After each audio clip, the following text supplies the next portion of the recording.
اللہ اکبر اللہ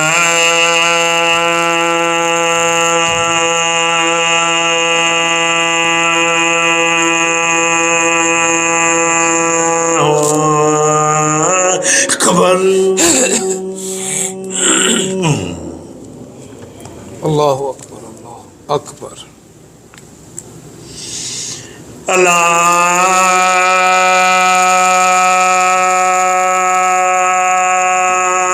اکبر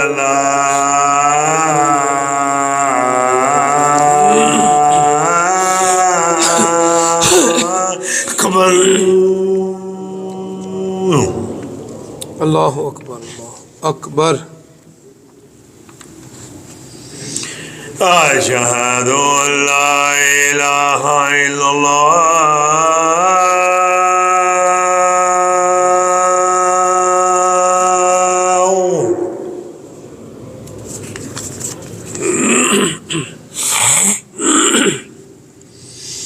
اشہد ان لا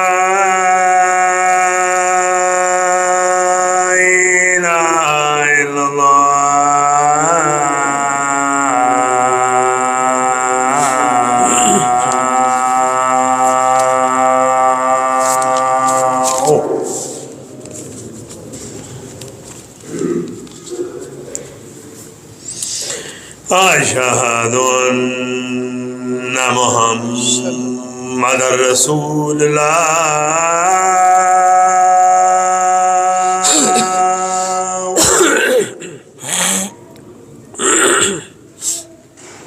اشہد ان محمد رسول اشہد ان محمد رسول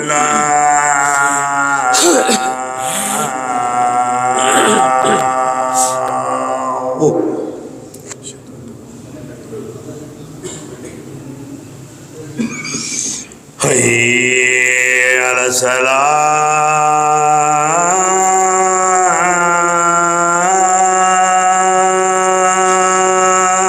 الصلاۃ لا حول ولا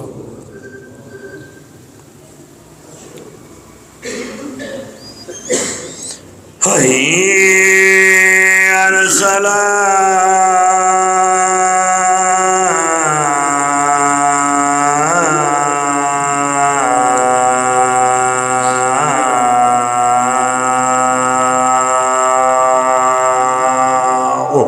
لا حول ولا لا حول حی علی الفلاح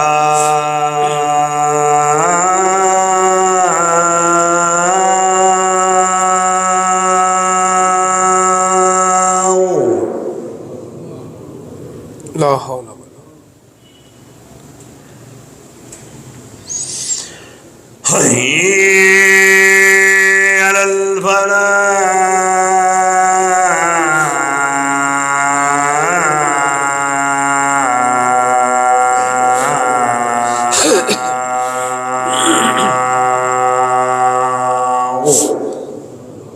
لا حول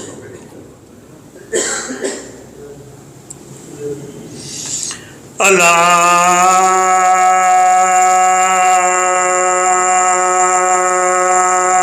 اکبر اللہ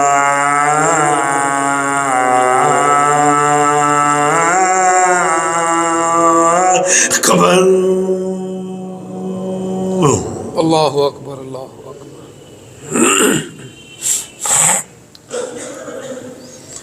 لا الہ الا اللہ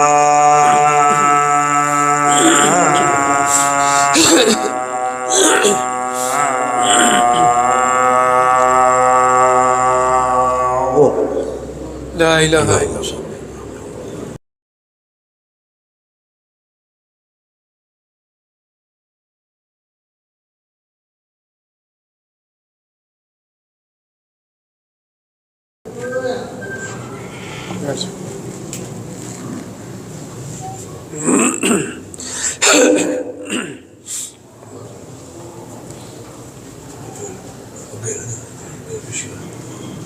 ان الحمد للہ نحمده ونستعينه ونستغفره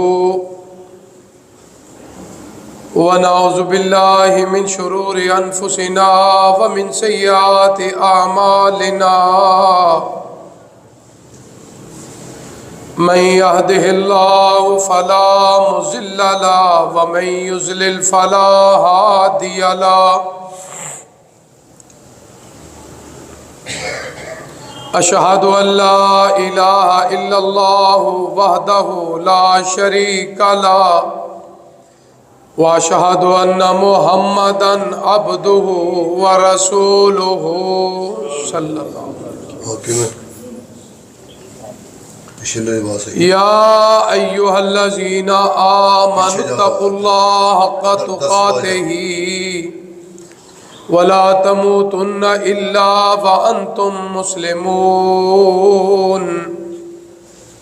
يا أيها الناس اتقوا ربكم الذي خلقكم من نفس واحدة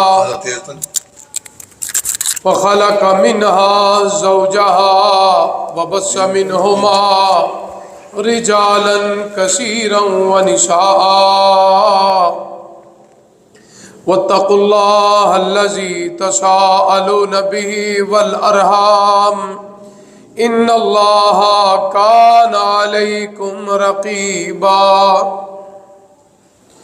يا أيها الذين آمنوا اتقوا الله وقولوا قولا سديدا يصلح لكم أعمالكم ويغفر لكم ذنوبكم ومن يطع الله ورسوله فقد فاز فوزا عظيما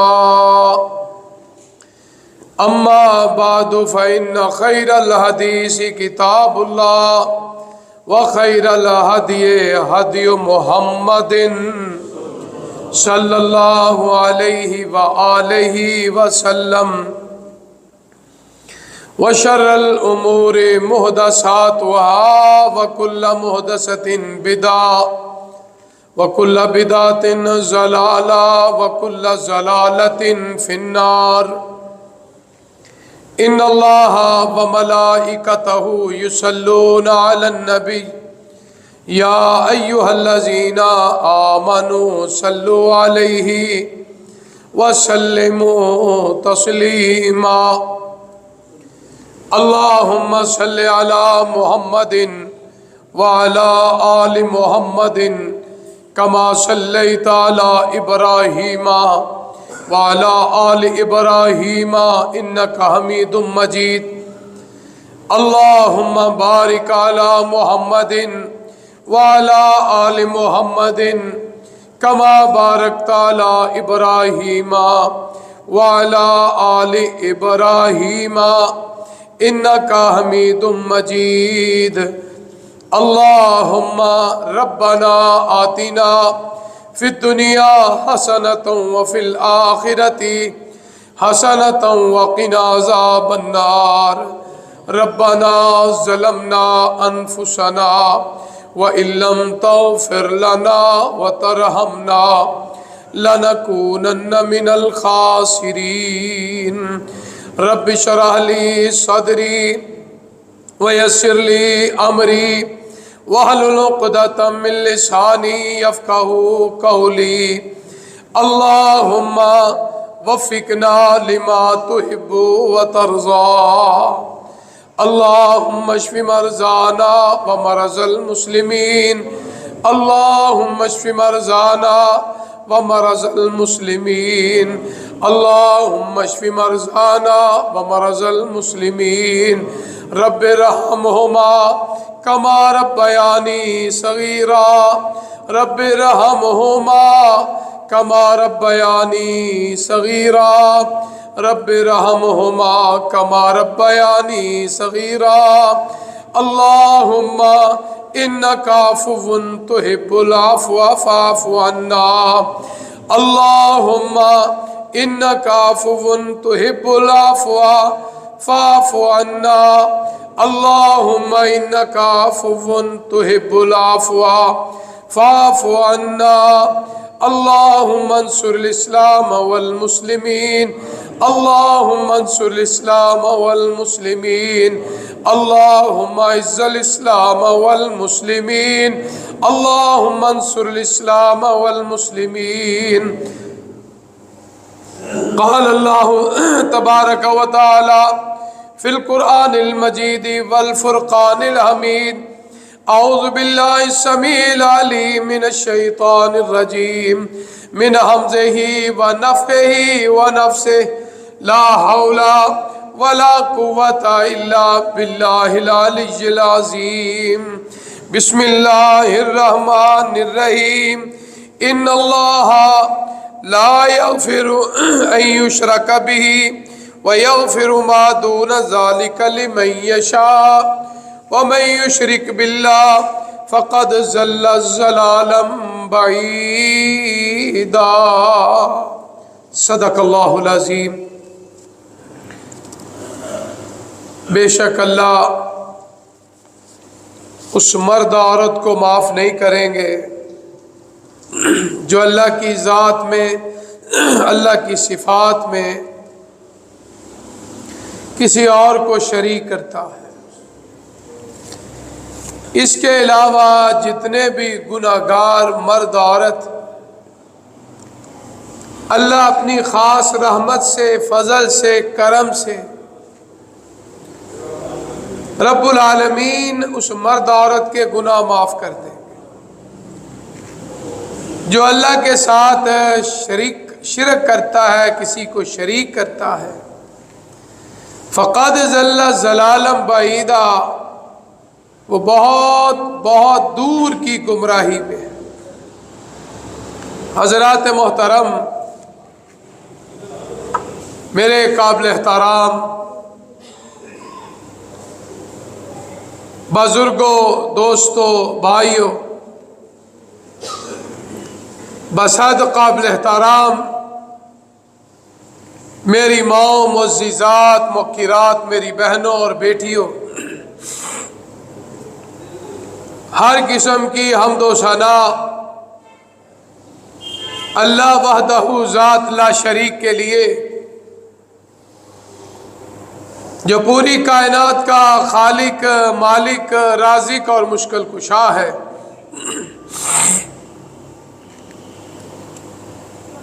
لا تعداد بے شمار انگن درود و سلام امام الانبیاء والمرسلین خطیب الانبیاء والمرسلین خاتم الانبیاء والمرسلین سید الانبیاء والمرسلین سرور کونین شفیع المذنبین سید ولد آدم رحمت للعالمین جناب محمد الرسول اللہ صلی اللہ علیہ وآلہ وسلم کی ذات برکات پر. حضرات محترم آج اللہ کے فضل و کرم سے 1445 ہجری کا رمضان المبارک کا دوسرا خطبہ جمعہ ہے. رب العالمین کا جتنا بھی شکریہ ادا کرے اتنا ہی کم ہے. جس رب العالمین نے مجھے اور آپ کو اس دن مبروک کو ہماری زندگی میں آیا اور اللہ نے عبادت کی توفیق عطا فرمائی.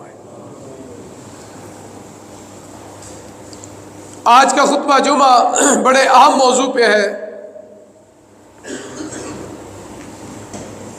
ایسا عمل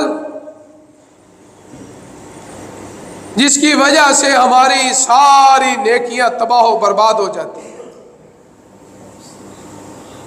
روزے ہیں، قیام ہے، صدقہ خیرات ہے، زکوٰۃ اور حج ہے، کوئی بھی عمل اگر کسی مرد عورت میں یہ بد عمل موجود ہے اسے کسی چیز کا فائدہ نہیں پہنچے گا. میرا اور آپ کا پوری کائنات کا رب ایک ہے۔ عام طور پہ ایک لفظ ہم سنتے بھی ہیں، بولتے بھی، توحید۔ توحید کا مطلب ہے وحدانیت، اللہ کو ایک ماننا۔ میں اور آپ اکثر ایک سورت پڑھتے ہیں، بسم اللہ الرحمن الرحیم، قل هو اللہ احد اللہ الصمد لم یلد ولم یولد ولم یکن لہ کفوا احد۔ میں نے اور آپ نے کبھی اس بات پہ غور کرنا شروع کر دینا کہ یہ جو سورت ہم تلاوت کرتے ہیں یہ کوئی معمولی سورت نہیں۔ قرآن مجید کے اندر بڑی بڑی سورتوں کی فضیلت ہے، صرف یہ رتبہ اور مقام صرف سورت قل هو اللہ کو ہے۔ اگر کوئی مرد عورت سورت قل هو اللہ کی ایک مرتبہ تلاوت کرتا ہے، اللہ اس کے نامہ اعمال میں 10 سپارے جو ہیں قرآن پاک کے، ان کی تلاوت کا اللہ ثواب لکھوا دیتے ہیں۔ پھر اللہ توفیق عطا فرماتے ہیں۔ دعا کرو آخری سانس تک اللہ ہمیں یہ توفیق دیتا رہے۔ دوسری مرتبہ سورۃ قل هو اللہ پڑھتا ہے، اللہ فرماتے ہیں میرے فرشتوں اس کے نامہ اعمال میں 20 سپاروں کی تلاوت کا ثواب لکھ دو۔ زبان میری ہے، کلام رب العالمین کی ہے، اور زبان مصطفیٰ کے کلمات ہیں صلی اللہ علیہ وسلم۔ شک بھی گناہ ہے، شبہ بھی گناہ ہے۔ فرمایا تیسری مرتبہ سورۃ قل هو اللہ پڑھے، سورہ فاتحہ سے لے کر سورہ والناس تک تلاوت کا جتنا ثواب ملے گا اللہ اس کے نامہ اعمال میں پورے قرآن کی تلاوت کا ثواب عطا فرما دے۔ اب یہ سورت کی اتنی فضیلت کس لیے ہے کہ بندہ اپنے رب کے حضور کہتا ہے اللہ ایک ہے، سبحان اللہ، اللہ الصمد، اللہ بے نیاز ہے، کل کائنات اس کی نیاز مند ہے۔ نبی ہو، رسول ہو، ولی ہو، امام ہو، کوئی بھی ہو، بادشاہ ہو، امیر ہو، غریب ہو، سارے اس در کے محتاج ہیں۔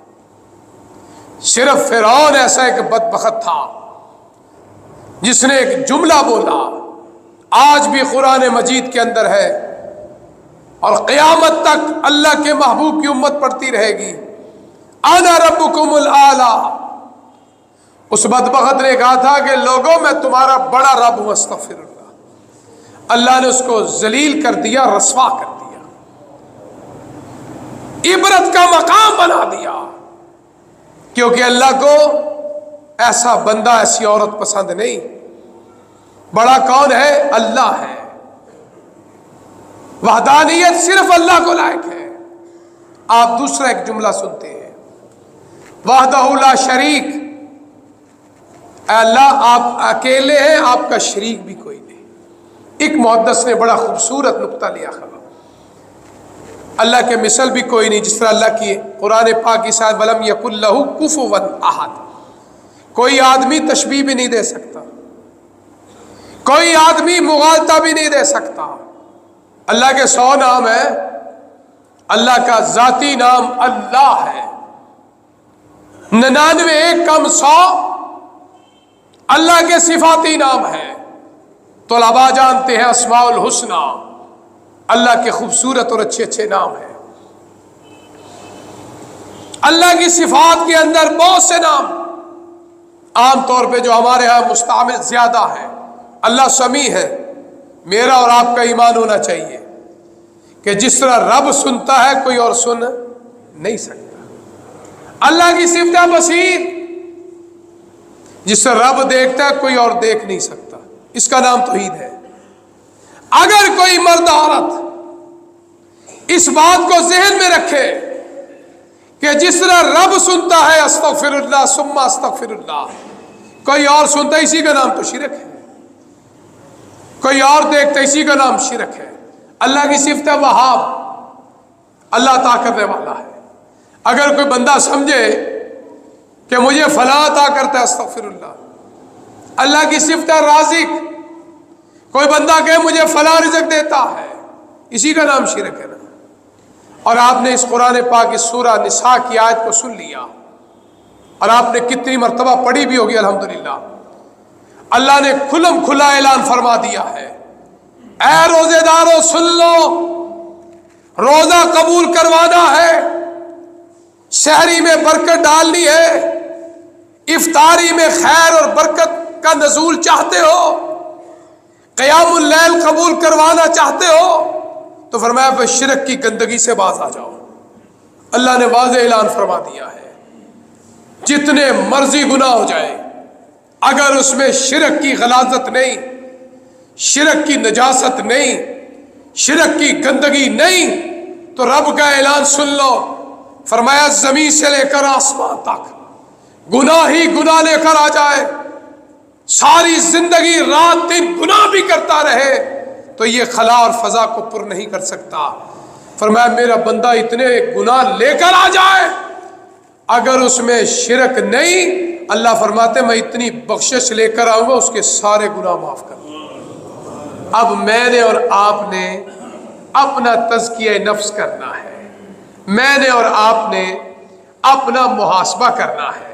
میں نے گزشتہ خطبہ جمعہ میں ایک بات کہی تھی کہ میں اور آپ یہ تو بڑا سوچتے ہیں کہ افطاری کا ٹائم نہیں ہوا، ابھی اذان نہیں ہوئی، ابھی سورج غروب نہیں ہوا، میں نے کھجور نہیں کھانی، میں نے اجوا نہیں کھانی، میں نے زمزم پانی نہیں پینا۔ کتنی اعلیٰ نعمتیں ہیں، کس ڈر سے کہ اللہ نے فرمایا نہیں، اللہ کے محبوب پیغمبر نے فرمایا نہیں۔ کب کھانی ہے؟ جب وقت آ جائے، افطاری کا ٹائم ہو جائے، سورج غروب ہو جائے، پھر روزہ کھولنا ہے۔ اگر یہی سوچ ہماری یہ ہو جائے میں نے کسی کا مال نہیں کھانا، میں نے کسی کے اوپر ظلم نہیں کرنا، میں نے کسی پہ زیادتی نہیں کرنی، میں نے سود نہیں کھانا، میں نے یتیموں کا مال نہیں کھانا، میں نے اپنے بہن بھائیوں کا مال نہیں کھانا، تو یاد رکھو پھر اللہ سارے گناہ معاف فرما دے گا۔ اب اگر یہ فکر نہیں، فکر یہی ہے کہ روزہ نہ ٹوٹ جائے، یہی فکر ہے نا میری بھی اور آپ کی۔ لیکن یہ بھی تو سوچ، تو نے سارا دن روزہ رکھا، سحری کھائی، بھوکا بھی رہا، پیاسا بھی رہا، اگر کوئی ایسا کام تو کرتا ہے جس میں شرک کی غلاظت ہے، شرک کی گندگی ہے، تو بھوکا پیاسا رہنے کا کوئی فائدہ نہیں ہے۔ یہ تو اسی طرح ہے نا، ڈاکٹر کہے چینی نہیں کھانی، ڈاکٹر صاحب کہیں نمک نہیں کھانا، فلانی چیز نہیں کھانی، تو اپنی جان کے ڈر سے، موت کے ڈر سے تو باز آ جاتا ہے۔ لیکن یہ بھی تو فکر کر، تجھے افطاری کا ڈر ہے، ادھر بھی دیکھ، اگر شرک کی گندگی ہے، غلاظت ہے، کیونکہ اللہ نے خود قرآن میں فرما دیا انما المشرکون نجس، مشرک نجاست ہے، مشرک ناپاک ہے، جتنی مرضی سپرے لگا لے، جتنی مرضی اجوا کھجور کھا لے، جتنا مرضی زمزم کا پانی اپنے سر پہ ڈال لے، جتنا مرضی بیت اللہ کے طواف کر لے، جتنی مرضی حجر اسود کو بوسہ دے لے، رکن یمانی کو چھو لے، حتیم نمازیں پڑھ لے، صفا مروہ کی سعی کر لے، جتنی مرضی قربانیاں کر لے، اونٹ پہ اونٹ کر لے، لیکن یاد رکھ اگر توحید کی دولت نہیں، کوئی عمل اللہ کی بارگاہ میں قبول نہیں۔ استغفر اللہ۔ اس لیے آؤ اس رمضان المبارک میں روزے کی حالت میں میں اور آپ اس بات کا تہیہ کر لے، نیت کر لے، ارادہ کر لے، نہ اللہ کی ذات میں شریک ٹھہرائیں گے، نہ اللہ کی صفات میں کسی کو شریک ٹھہرائیں گے۔ یہ ہمارا ایمان ہے۔ لا الہ الا اللہ محمد الرسول اللہ، اشہد ان لا الہ الا اللہ، اشہد ان محمد الرسول اللہ۔ پڑھنا تو بہت آسان ہے، زبان سے کہہ دیا، لا الہ تو کیا حاصل، دل و نگاہ مسلمان نہیں تو کچھ بھی نہیں، اللہ اللہ کرتا رہتا ہے لیکن غیر اللہ کو پکارتا ہے، غیر اللہ کو حاجت روا سمجھتا ہے، غیر اللہ کو مشکل کشا سمجھتا ہے، غیر اللہ کو رازق سمجھتا ہے، سمجھ لو کوئی فائدہ نہیں، کیونکہ اللہ نے قرآن میں فرما دیا وَيَغْفِرُ مَا دُونَ ذَلِكَ لِمَن يَشَاءُ، ہر گناہ معاف ہو جائے گا، شرک کی گندگی معاف نہیں ہوگی۔ کب تک؟ آؤ، رب نے فرمایا نا امید نہ ہو جاؤ، لا تقنطوا من رحمت اللہ، اللہ کی رحمت کے دروازے کھلے ہیں، رات بھی کھلا ہے، دن بھی کھلا ہے، سردیوں میں، گرمیوں میں، ہر لمحے اللہ کا در رحمت کا کھلا ہوا ہے۔ فرمایا نا امید نہ ہو جاؤ، اللہ سے واپس آ جاؤ، توبہ کر لو، اللہ کی بارگاہ میں آ جاؤ۔ اگر کوئی غلطی ہو گئی ہے، بھول کے ہو گئی ہے، ارادے سے ہو گئی ہے، کسی اور کو سجدے کرتا رہا، آج تم کلمہ گو ہے، لات عزیٰ منات ہبل، غیر اللہ کی پوجا کرنے والے، بیت اللہ میں 360 بت رکھ کر پوجا پاٹ کرنے والوں کے لیے امام کائنات تشریف لائے، رحمت للعالمین آئے، سید کائنات آئے، جناب محمد الرسول اللہ صلی اللہ علیہ وآلہ وسلم کس لیے تشریف لائے تھے کہ ان لوگوں کو نا لات سے دور کر دو، منات سے دور کر دو، حبل سے دور کر دو، عزا سے دور کر دو، ایک رب کی بارگاہ میں لے کر آ جاؤ۔ آقا علیہ الصلوۃ والسلام کی دعوت کیا تھی؟ لا الہ الا اللہ، اللہ کے سوا کوئی رب نہیں، کوئی الہ نہیں، کوئی خالق نہیں، کوئی مالک نہیں، کوئی رازق نہیں، کوئی مشکل کشا نہیں، کوئی حاجت روا نہیں، کوئی داتا نہیں، کوئی نفع نقصان کا مالک نہیں، نہ کوئی اولاد دینے والا، نہ کوئی صحت دینے والا، نہ کوئی ہماری کامیابی دینے والا، نہ نعمتیں دینے والا، صرف ذات ہے۔ تو قل هو اللہ احد ہے۔ تو پھر سمجھ جاؤ سحری بھی قبول ہو گئی، افطاری بھی قبول ہو گئی، صدقہ فطرانہ بھی قبول ہو گیا، حج بھی قبول ہو گیا، عمرہ بھی قبول ہو گیا، ذکر و اذکار بھی قبول ہو گیا۔ بات صرف یہ ہے کہ اللہ کی رحمت سے نا امید نہیں ہونا۔ آؤ سچے دل سے توبہ کر لے، اللہ کی بارگاہ میں آ جائے۔ کب تک؟ حدیث کے الفاظ سن لو، ما لم یغرگر، رب کی رحمت کے دروازے ہمیشہ کھلے ہیں، ہمیشہ کھلے رہیں گے، لیکن بندے کے لیے ایک حد مقرر کر دی۔ فرمایا بندے ما لم یغرگر، غرگر ہماری زبان پہ بھی استعمال ہوتا ہے یہ عربی زبان کا لفظ کہ جس وقت آخری وقت آتا ہے نا انسان کا، چاہے وہ مرد ہے چاہے وہ عورت ہے، ملک الموت کی فوج آ گئی ہے، دنیا کی رنگینی ختم ہونے لگی ہے، دنیا کی چمک ختم ہونے لگی ہے، دنیا کی خوبصورتیاں ختم، دنیا کی محبتیں ختم، دنیا کے تعلق ختم، دنیا کے رشتہ داریاں ختم، میاں بیوی کا رشتہ ختم، ماں باپ کا اولاد کا رشتہ ختم، بہن بھائیوں کا رشتہ ختم، دوستوں کا رشتہ ختم۔ اب کیا ہے؟ ملک الموت۔ فرمایا یہ نظر آنے سے پہلے پہلے، نظر آنے سے پہلے پہلے، ما لم یغرگر، نفی کا ما لم ایک لفظ کافی تھا، اللہ نے اپنے ابو کو فرمایا دو لفظ، ما کا معنی بھی نہیں ہے، لم کا معنی بھی نہیں ہے، پکی بات کر دی۔ فرمایا غرغر سے پہلے پہلے میرا بندہ جتنا مرضی گناہ گار ہو توبہ کر لے، اللہ فرماتے ہیں میں اس کے سارے گناہ معاف کر دوں۔ دیکھو اللہ نے کتنا ہمارے لیے انعام رکھا ہے۔ اب مجھے بھی پتہ نہیں، آپ کو بھی پتہ نہیں غرغر کب آنی ہے، اس کا مطلب ہے کہ ہر پل اللہ سے توبہ استغفار کرو۔ اس لیے شرک کی گندگی سے بچنا ہے تو اس کا حل کیا ہے؟ احتیاط سے زندگی بسر کرے، بولے تو احتیاط سے بولے، کوئی کام کرے تو احتیاط سے کرے، کوئی صدقہ خیرات کرے تو احتیاط سے کرے، کہیں وہ تباہ و برباد نہ ہو جائے، کیونکہ قرآن مجید میں بھی اللہ نے فرمایا وما اہل بہ لغیر اللہ، فرمایا جس طرح مردار حرام ہے نا، خون حرام ہے، خنزیر کا گوشت حرام ہے، فرمایا وہ چیز کھانے والی ہو، پینے والی ہو، پہننے والی ہو، کوئی بھی چیز ہو، فرمایا غیر اللہ، اللہ کے علاوہ اگر کوئی نام لے کر خرچ کرتا ہے یا اس کے اوپر غیر اللہ کا نام لیتا ہے، فرمایا وہ اسی طرح حرام ہو جاتی ہے جس طرح مردار حرام ہے۔ استغفر اللہ، اللہ نے اس میں کوئی فرق نہیں رکھا۔ اگر کوئی بندہ سمجھے کہ اللہ نے کوئی فرق رکھا، نہیں، آپ خود قرآن مجید گھروں میں موجود ہے، مساجد میں موجود ہے، اب تو اللہ کی نام موبائلوں میں موجود ہے، آپ خود پڑھ لیں کہ انما حرم علیکم المیتۃ والدم ولحم الخنزیر وما اہل بہ لغیر اللہ، چاروں جملے کٹھے ہیں، اس میں کوئی تفریق نہیں، کوئی فرق نہیں. فرمایا جس طرح مردار حرام غیر اللہ کی چیز حرام، جس طرح خون حرام غیر اللہ کی چیز حرام. فرمایا جس طرح خنزیر کا گوشت حرام اس طرح غیر اللہ کی چیز جو ہے وہ حرام ہے. تو یہ اٹل بات ہو گئی، قرآن کے نص سے ثابت ہو گیا کہ ایسی چیز نہ ہم کھا سکتے ہیں، نہ ہم پی سکتے ہیں، نہ ہم پہن سکتے ہیں، نہ ہم استعمال کر سکتے ہیں. فرمایا بات ایک ہی ہے، قل هو اللہ احد، اللہ ایک ہے، نہ اس کی ذات میں شریک ہے نہ اس کی صفات میں کوئی شریک ہے. آپ نے خود سن لیا کہ زمین سے لے کر آسمان تک صغیرہ ہو کبیرہ گناہ ہو، اللہ اپنی رحمت سے سارے گناہ معاف کر دے گا. اس لیے انما المشرکون نجس.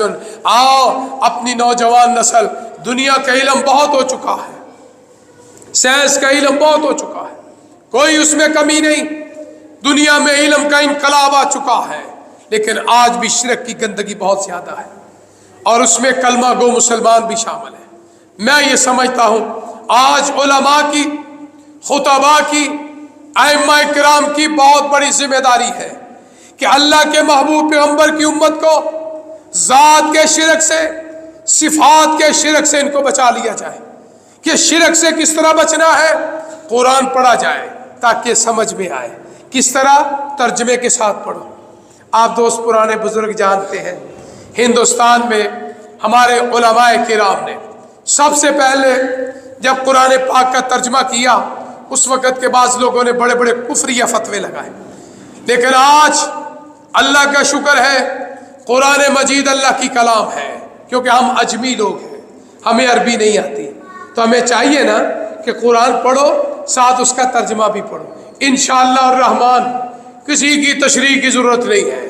آپ عربی زبان میں قرآن ہے، آپ قرآن مجید کی تلاوت بھی کریں، قرآن پاک کا ترجمہ بھی کریں، انشاءاللہ توحید کی سمجھ آ جائے گی. 1,24,000 انبیاء علیہ السلام دنیا میں آئے تو ان کا مقصد کیا تھا؟ فَإِمَّا يَأْتِيَنَّكُم مِّنِّي هُدًى فَمَن تَبِعَ هُدَايَ. فرمایا یہ میرے نبی توحید لے کر آئیں گے، وحدانیت لے کر آئیں گے، احکام لے کر آئیں گے، رسالت لے کر آئیں گے. فرمایا ان کی بات جو مانے گا نا وہی کامیاب ہوگا. آج اللہ کا نبی نہیں ہے لیکن ان کا پیغام موجود ہے، وہ قرآن کی شکل میں احادیث کا ایک بہت بڑا مجموعہ ہے. رمضان المبارک میں اللہ نے ہمیں موقع دیا ہے، روزے کی حالت میں فرصت ہوتی ہے، قرآن پڑھو، بعد ترجمہ پڑھو. حدیث کی کتاب گھر میں رکھ لو، اس میں آپ خود حدیث کی کتاب میں اس کا ترجمہ خود پڑھو. انشاءاللہ دین کی سمجھ آئے گی اور گناہ بھی معاف ہوں گے اور توحید اور وحدانیت کی خوب سمجھ آئے گی انشاءاللہ. اور جب یہ ہمارا ایمان ہو جائے گا نا کہ اللہ کی ذات میں کوئی شریک نہیں، اللہ کی صفات میں کوئی شریک نہیں، تو انشاءاللہ میرا اور آپ کا ہر عمل جو ہے وہ اللہ کی بارگاہ میں قبول ہوگا. اس لیے آقا علیہ الصلوۃ والسلام دیگر انبیاء جو تشریف لائے لا الہ الا اللہ کا، اور یہ جملہ جس طرح میں نے قل هو اللہ کے بارے میں بتایا کہ 3 مرتبہ پورے قرآن کا ثواب ملتا ہے، اس طرح یہ لا الہ الا اللہ جگہ دیکھو نا، سبحان اللہ بھی ذکر ہے، الحمدللہ بھی ذکر ہے، اللہ اکبر بھی ذکر ہے، کتنے اللہ کے ذکر ہے. لیکن فرمایا ان ذکروں میں بادشاہ جو ذکر ہے نا، افضل الذکر لا الہ الا اللہ. کیا مطلب؟ ذکر سارے ہیں لیکن افضل ذکر لا الہ الا اللہ کیوں ہے؟ کہ اللہ کا بندہ اللہ کی وحدانیت کا اعتراف کر رہا ہے کہ اللہ تیرے سوا کوئی خالق نہیں، کوئی مالک نہیں، کوئی مشکل کشا نہیں، کوئی حاجت روا نہیں. بلکہ ایک دفعہ حضرت موسیٰ علیہ السلام جو ہے نا، اللہ اکبر، اللہ سے ہم کلام ہو رہے ہیں، کلم اللہ موسیٰ تکلیما. کتنا وہ خوبصورت منظر ہوگا، رب ذوالجلال موسیٰ کلیم اللہ سے گفتگو کر رہے ہیں. گفتگو کے دوران حضرت موسیٰ علیہ السلام کو بڑا پیار آ گیا. رب سے پیار نہ ہو تو کس سے ہو سکتا ہے؟ کہنے لگے اللہ میں آپ کا نبی، آپ کا رسول، آپ مجھے کوئی خاص ذکر، کوئی خاص وظیفہ بتا دیں جو VIP ہو، میرے سوا کوئی نہ پڑھتا ہو. میرے اور آپ کے رب کا جواب سن لو. رب العالمین نے فرمایا میرے موسیٰ لا الہ الا اللہ کا وظیفہ کیا کر. سبحان اللہ. موسیٰ علیہ السلام کہنے لگے اللہ یہ تو سارے پڑھتے ہیں، مجھے تو خاص وظیفہ چاہیے. تو رب العالمین نے فرمایا میرے موسیٰ اس کو معمولی نہ سمجھو، جتنی میں نے کائنات بنائی ہے نا، زمین سے آسمان، زمین سے نیچے جتنی بھی کائنات ہے، موسیٰ علیہ السلام ساری کائنات ایک پلڑے میں رکھ دو. اور ایک پلڑے میں یہ لا الہ الا اللہ رکھ دو. اللہ توحید کا ذکر ہے، یہ شرک سے بچنا ہے نا تو لا الہ الا اللہ کو مضبوطی سے پکڑ لو. فرمایا میرے موسیٰ علیہ السلام ایک پلڑے میں لا الہ الا اللہ رکھ دو، پوری کائنات کا پلڑا ہلکا ہوگا، لا الہ الا اللہ کا پلڑا بھاری ہو جائے گا. سبحان اللہ. آپ خود اندازہ فرما لو، اب یہ رمضان مبارک ہے، چلتے پھرتے لا الہ الا اللہ یقین کے ساتھ پڑھو. اللہ آپ کے سوا ہمارا کوئی مشکل کشا نہیں، آپ ہی ہمارے رب ہے، آپ ہی ایک ہے، آپ ہی وحدہ لا شریک ہے. اور حدیث بطاقہ کے اندر بھی بڑی مشہور و معروف حدیث ہے کہ آقا علیہ الصلوۃ والسلام نے فرمایا کہ قیامت والے دن ایک بندہ اللہ کے حضور پیش ہوگا، اس کے 99 رجسٹر ہوں گے. کس کے؟ گناہوں کے. گناہ استغفر اللہ. اب وہ ایک رجسٹر ڈھیر لگ چکے. اب وہ بندہ سر جھکا کے کھڑا ہے، شرمندہ ہے نا، اتنے گناہ میں نے کر دیے. اللہ پوچھیں گے میرے اس بندے کی کوئی نیکی ہے؟ اللہ کے بارے میں اللہ کو تو سب پتہ ہے، عالم الغیب و شہادہ ہے. فرشتے کہیں ہاں اللہ ایک بطاقہ ہے. حدیث کے الفاظ بطاقہ کی چھوٹی سی پرچی، جس طرح یہ جو شناختی کارڈ ہے اس کو عربی میں بطاقہ کہتے ہیں. اللہ فرمائے کہ جاؤ لے کر. حدیث میں آتا ہے آقا نے فرمایا میرے سے ابا فرشتے وہ پرچی لے کر آئے بطاقہ، اس کے پلڑے میں رکھ دی، نیکیوں کے پلڑے میں کوئی شے نہیں تھی. اب یہ چھوٹی سی پرچی بطاقہ رکھی، وہ بھاری ہو گئی. سبحان اللہ. گناہ کے رجسٹر ختم. اب وہ بندہ سر اٹھا کے دیکھتا ہے، اللہ اکبر، خوش ہوتا ہے میری یہ نیکیاں تو پرچی چھوٹی سی ہے، پتہ نہیں کون سی نیکی. اللہ فرمائے گا فرشتوں کھولو. آقا علیہ الصلوۃ والسلام نے اس کی پرچی کھولی جائے گی. اس بطاقہ کے اوپر پتہ کیا لکھا ہے؟ لا الہ الا اللہ. فرمایا فرشتوں میرے اس بندے نے کلمہ پڑھا ہے لیکن ساری زندگی نیکی کوئی نہیں کی، لیکن اس نے گناہ تو بڑے کیے ہیں لیکن ان گناہوں میں شرک نہیں. اللہ اکبر. اور میرا وعدہ تھا کہ میرا گناہ گار بندہ اگر کلمہ پڑھ کے گناہ کرتا رہا، اگر شرک نہیں، اللہ فرماتے ہیں میں نے اتنی بخشش کا اعلان کیا ہے، اس لیے اس لا الہ الا اللہ کی برکت سے میں نے اس کے سارے گناہ معاف کر دیے. تو اس لیے میرے بھائیوں، میرے دوستوں، میرے بزرگوں، تو یہ بھوکا رہنا، پیاسا رہنا فائدہ کب ہے؟ ہم توحید پہ قائم رہیں. اللہ کی ذات سے مراد یہ ہے کہ اللہ کی کوئی اولاد نہیں، لم یلد ولم یولد. اللہ کی ذات میں بھی کوئی شریک نہیں. عیسائیوں نے کہا عیسیٰ علیہ السلام استغفر اللہ کا بیٹا ہے، اللہ نے فرمایا یہ لوگ کافر ہو گئے. یہودیوں نے کہا عزیر علیہ السلام اللہ کا بیٹا ہے، اللہ نے فرمایا یہ لوگ کافر ہو گئے. اب یہ مکے کے لوگ کافر تھے، انہوں نے کہا فرشتے اللہ کی بیٹی ہیں استغفر اللہ، اللہ نے فرمایا یہ لوگ کافر ہو گئے. پتہ چلا اللہ کی ذات میں بھی کوئی شریک نہیں، نہ وہ کسی کا باپ ہے نہ وہ کسی کا بیٹا ہے. اور اسی طرح اللہ کی صفات میں کہ اللہ کی جو 99 صفتیں اللہ رب العالمین کی، اللہ کی صفات میں بھی کوئی شریک نہیں.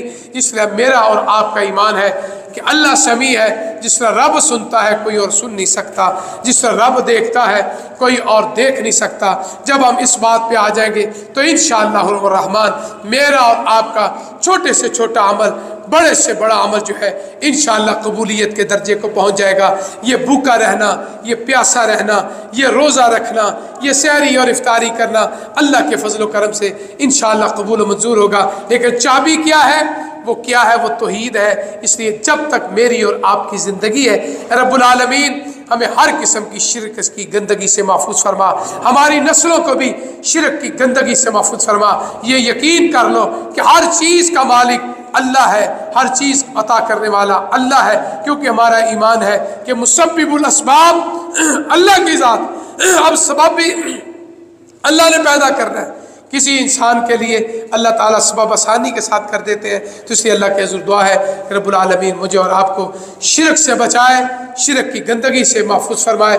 وآخر دعوانا ان الحمدللہ رب العالمین. سبحان ربک رب العزت عما یصفون وسلام علی المرسلین والحمدللہ رب العالمین. ہاں انشاءاللہ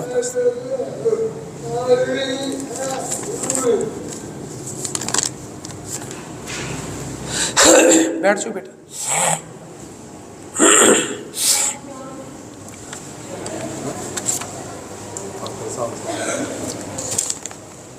ان الحمد للہ نحمدہ ونستعینہ ونستغفرہ ونعوذ باللہ من شرور انفسنا ومن سیئات اعمالنا من يهد الله فلا مضل له ومن يضلل فلا هادي له أشهد أن لا إله إلا الله وحده لا شريك له وأشهد أن محمدا عبده ورسوله صلى الله عليه وآله وسلم.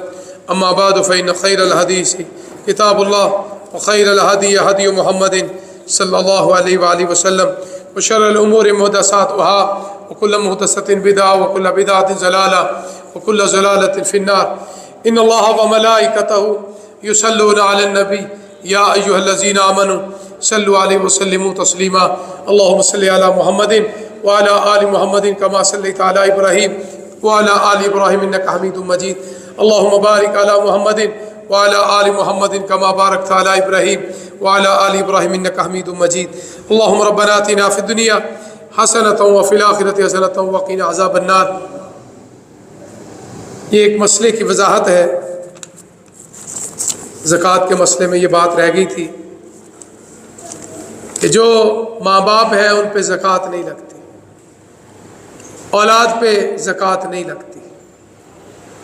اس کے علاوہ جو آگے ہماری اولاد ہے، بیٹے کی اولاد ہے، بیٹی کی اولاد ہے، جس کو آپ پوتا پوتی کہتے ہیں، نواسا نواسی کہتے ہیں، ان پر بھی دادے کی زکوٰۃ نہیں لگتی، کیونکہ دادا جو ہے وہ کفیل ہے اپنے پورے خاندان کا. اس لیے یہ جو ہمارے آگے رشتے ہیں، یعنی اولاد کے، اس میں بیٹا بھی شامل ہے، بیٹی بھی شامل ہے، اس کی جو آگے اولاد ہے، بیٹے کی آگے اولاد ہے، تو ان کی کفالت جو ہے، اگر اس کا باپ، اس کے پاس اتنے وسائل نہیں ہے، دادا صاحب حیثیت ہے، تو ان کی کفالت کرے، اس کے لیے ضروری ہے. لیکن اس کے لیے زکوٰۃ جو ہے وہ اپنی نسل کے اوپر زکوٰۃ خرچ نہیں کر سکتا. دوسرے ایک بھائی ہے، اس کے بہنیں ہیں، انہوں نے دعا کی درخواست کی ہے کہ ان کا بھائی نہیں. اللہ کے حضور دعا ہے کہ اللہ تعالیٰ ان کو بھائی جیسی نعمت عطا فرمائے. اللہ جو بے اولاد جوڑے ہیں، اللہ ان کو اولاد جیسی نعمت عطا فرما. جن بچوں کے امتحان ہو رہے ہیں، اللہ ان کی غیبی مدد فرما. ہمارے بچے اور بچیوں کو دنیا آخرت کی کامیابیاں عطا فرما. ہمارے بزرگ عالم دین پروفیسر حافظ محمد ارشد صاحب فراش ہیں، اللہ کے حضور دعا ہے کہ اللہ تعالیٰ ان کو صحت کاملہ عاجلہ عطا فرما. میاں محمد احمد انصاری رحمۃ اللہ علیہ ہمارے بہت پیارے بھائی تھے، اللہ ان کی قبر کو ٹھنڈا کرے. ان کا بیٹا میاں سہیل انصاری بیمار ہے، اللہ تعالیٰ اس کو شفا عطا فرمائے. ہمارے ڈاکٹر انصر بٹ صاحب وہ بیمار ہے، اللہ تعالیٰ ان کو بھی صحت عطا فرمائے. ہمارے مسجد کے نمازی پروفیسر رشید صاحب بیمار ہے، اللہ تعالیٰ ان کو صحت عطا فرمائے. ہمارے محترم جناب شیخ اعجاز صاحب، ان کی اہلیہ بیمار ہے، اللہ کے فضل و کرم سے آج میں دیکھ رہا ہوں شیخ اعجاز صاحب ماشاءاللہ مسجد میں آئے ہیں آپ کی دعاؤں سے. اللہ کے حضور دعا ہے کہ اللہ تعالیٰ اس نیک جوڑے کو بھی مکمل صحت یابی عطا فرمائے. یہ ایک بھائی ہے، اس کا ویزے کا مسئلہ ہے، اللہ کے حضور دعا ہے کہ اللہ تعالیٰ اس کی غیبی مدد فرما. یہ ایک بھائی ہے، اس کی بہنیں وفات پا چکی ہیں، اللہ کے حضور دعا ہے کہ اللہ تعالیٰ ان کی بخشش فرما. ہمارے ایک بہت پیارے دوست ہیں فرخ حسن آوان، ان کی والدہ وفات پا گئی، جمعے سے پہلے نماز جنازہ تھا. اللہ کے حضور دعا ہے کہ اللہ تعالیٰ مرحومہ کی بشری غلطیوں کوتاہیوں سے درگزر فرمائے. فیصل آباد سے ہمارے ایک دوست عزیز ہیں عطاء الرحمان، وہ اللہ کو پیارے ہو چکے ہیں، اللہ کے حضور دعا ہے کہ اللہ تعالیٰ ان کی بخشش فرمائے. پروفیسر عبدالعزیز صاحب، ان کی اہلیہ بیمار ہے، اللہ کے حضور دعا ہے کہ اللہ تعالیٰ ان کو صحت کاملہ عاجلہ عطا فرمائے. مولانا عطاء الرحمان بیمار ہے، اللہ کے حضور دعا اللہ تعالیٰ ان کو شفائے کاملہ عاجلہ عطا فرمائے. انعام اور احسان کی والدہ بیمار ہے، اللہ کے حضور دعا ہے کہ اللہ تعالیٰ ان کو مکمل شفا یابی عطا فرما.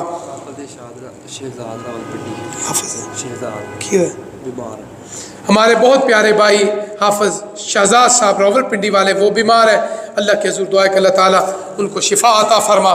کچھ دوستوں نے دعا کی درخواست کی ہے کہ جس طرح آپ نے حدیث بیان کی تھی کہ رمضان المبارک میں جو عمرہ کرتا ہے اس کو صرف حج کا ثواب نہیں ہے، تو میں نے ایک جملہ استعمال کیا تھا. اس حدیث میں یہ ہے، فرمایا جو ماہ مبارک میں عمرہ کرتا ہے، صرف حج نہیں، ذرا میرے الفاظ پہ ذرا غور کرنا، کہ رمضان المبارک میں جو عمرہ کرتا ہے، مرد ہے یا عورت ہے، صرف حج نہیں، فرمایا اس کو اس حج کا ثواب ملے گا جیسے اس نے میرے ساتھ حج کیا. سبحان اللہ. تو میری دعا ہے کہ اللہ تعالی ہماری نیک تمنا، نیک آرزو، اللہ سب کو رمضان مبارک میں عمرہ کرنے کی توفیق عطا فرما. کوئی سبب نہیں تو اللہ بڑا مالک و خالق ہے، تو اس کے خزانوں میں کوئی کمی نہیں۔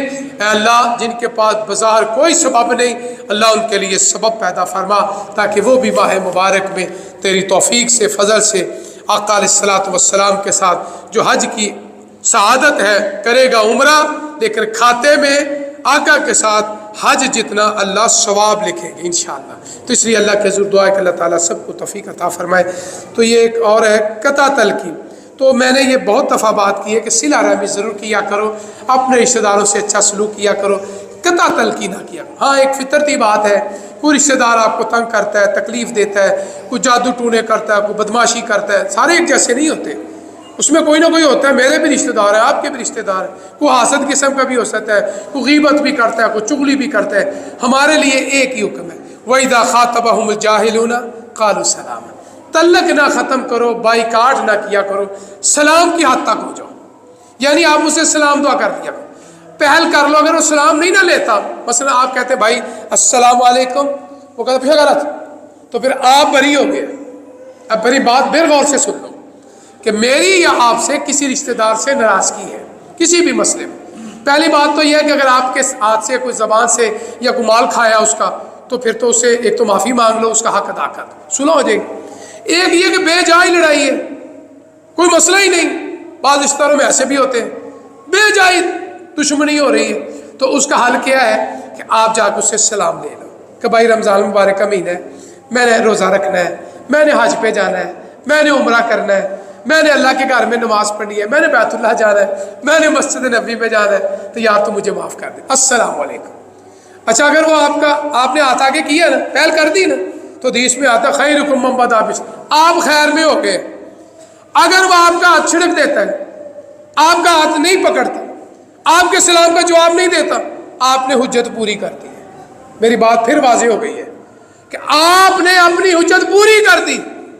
اب اگر وہ سلام کا جواب نہیں دیتا، آپ کا ہاتھ نہیں ملاتا، آپ سے بائیکاٹ کرتا ہے، تو اس کا مطلب ہے کہ آپ بری ہو گئے انشاءاللہ۔ تو اس لیے میری آپ سے ادبن گزارش ہے کہ اگر کسی رشتہ دار کے ساتھ کوئی مسئلہ ہے، کوئی قطع تلقی ہے، تو اللہ واسطے پہلے تو اس کو معاف کر دو، معاف کرنے کے بعد سلام دعا کر لو۔